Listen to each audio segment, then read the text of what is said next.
And today we have the third part of our conversation with Allen Graham, former host of the DX Party Line on shortwave station HCJB in Quito, Ecuador. Allen was attending a conference here in Florida recently, and he came to visit us here in Okeechobee as well. So we brought him into the Wavescan studio, and here's the third part of our conversation. Now, also, there was the HCJB Technology Center in Elkhart in northern Indiana. Is that still there? It's still there. Several years ago, I want to say around 2014, 2015,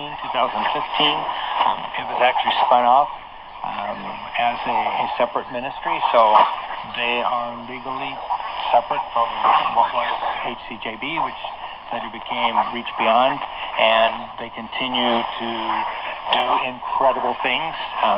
The conference I was at these past few days here in Orlando, I was with some of the folks from Sunset Solutions, and they're doing some really, really fun things there. So I would encourage anyone, if you're going by Elkhart, Indiana, to drop by the Sunset Solutions offices and just see some of the things that they're doing.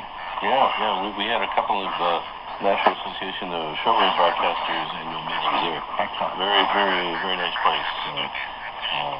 Charlie Jacobson, right? Was there. I don't know if he's the manager now, but Dave Russell is actually David Russell.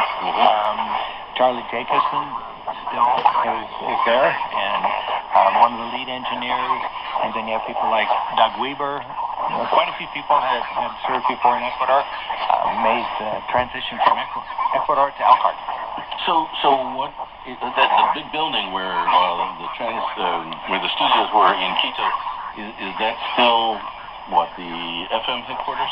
It is, but the Quito Ecuadorian ministry is actually in the process of building a brand new building where they will move off of the compound, which will be interesting because it will now be just radio rather than all these other things that were happening there on the compound. And that building should be completed, and the projection is to move in October of this year. Assuming that this program airs in 2022.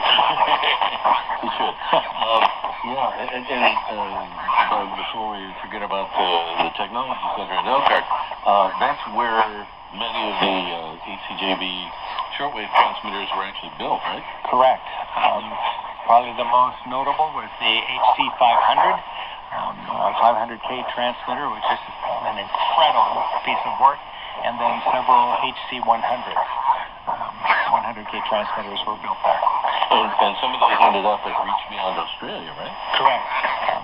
There had already been some HC100 shipped to HCJB Australia, and then after people were closed, at least one, if not two, of the HC100s were then shipped there.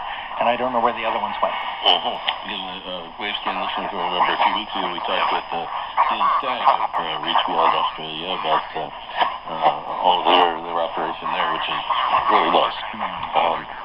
I'll take your word for it. I've only seen pictures of it, but it's exciting to know that you have the opportunity to meet and talk with Dale. What a great gentleman.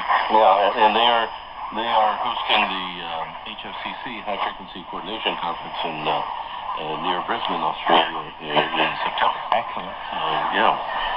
So are you relieved that you don't have to produce a weekly DX program anymore? It was a lot of work, but it was also interesting. Learned a lot. Got to meet a lot of people when I had an opportunity to go to different events, and then stay in touch with some folks even over the years. I think it was November of 2019 when I was still based in Spain. Riso Oaxacaino was in the neighborhood, and so we got together for lunch one day, and that was special because Riso would always send in a monthly report for me. He's from Finland. Was the former Secretary General of the European DX Council. Yes. Wow. So anyway, he visited, and we got to have lunch together. He had also visited when I was in Ecuador, so that was fun to now see each other, but in a different location. And the only time I've ever been to Helsinki, and was only there for a few hours, he was out of the country, so I didn't get to see him in his home country. Wow. But yeah, I said it was a lot of work, as you know, producing a program, and especially something like the X Party Line. A lot of research and pre-production goes into it, and now I don't have really that weekly production responsibility, but as the director of the station, especially the team I have, there's still a lot of work to do. I bet. They keep me on my toes. So looking forward, the 605's going to stay on the air, as far as you know? That's the plan. We've actually, over these last few months, been doing some research among some of the indigenous groups that we're targeting with the frequency to see if they really are listening and what content they're using. And so there's, at this point, there's nothing showing that we need to stop doing that. We know that new technologies are coming out, but so far they're not used, at least within that particular target audience. I'm on the board for the Los Andes Media Association, so those are some of the things that we're dealing with, and we don't see any reason for the time being to stop the 6050. There's still a lot of shortwave listening going on in the Andes, right? Correct. Mm-hmm. Correct. I remember many years ago now, but I was in Mérida in the Andes of Venezuela, and we were in a flea market, and the guy had a radio there at his stall at the flea market, and I heard an ID for I could say Hotubelo and Sunday. And a lot of people there in the Andes listen. Yeah. Well, even at the conference I was at this past week in Orlando, they asked who could come the farthest. Well, I don't know if I'd come the farthest, but farther than someone, any of the ones who've been there who were from the U.S. So I yell out, "Ecuador," right?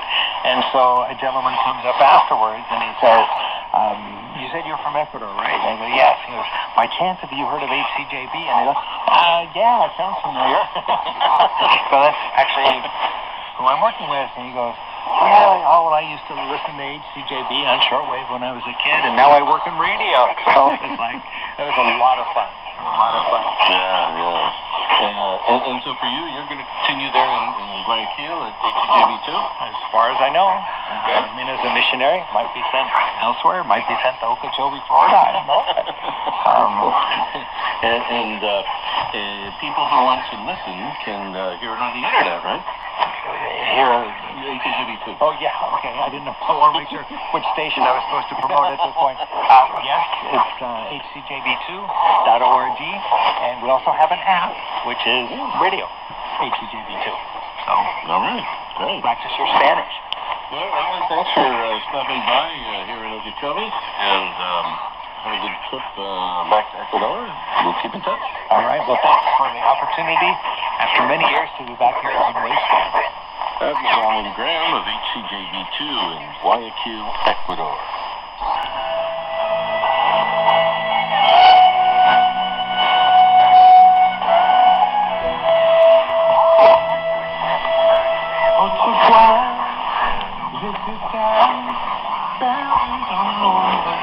Thanks for listening to Wavescan, the international DX program from Adventist World Radio. Researched and written in Indianapolis by Dr. Adrian Peterson. Next week on the program, the early shortwave scene in Bhutan. Wandering the world with the radio. Have fun. And our Japan DX report from Yukiko Tsuji. Wavescan is heard weekly on KSDA in Guam, AWR relays in various locations, WRMI in Florida, WWCR in Tennessee, KVOH in California, Voice of South Africa in Zambia, and IRRS Italy. Send reception reports directly to the station you're listening to. Reports for KSDA and AWR sites should go to KSA@AWR.org. Other correspondence, not reception reports, can be sent to Wavescan@AWR.org. I'm Jeff White at WRMI Shortwave in Okeechobee, Florida. Till next week, good listening, everyone.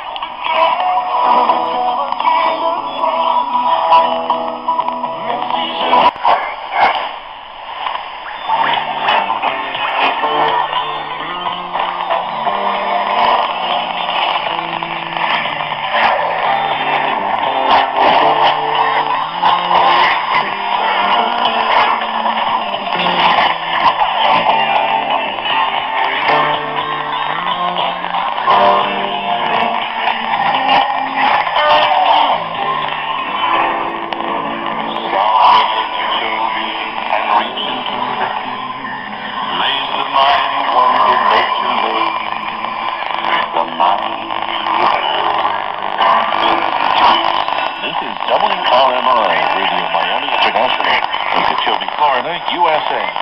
Contact us at info@WRMI.net.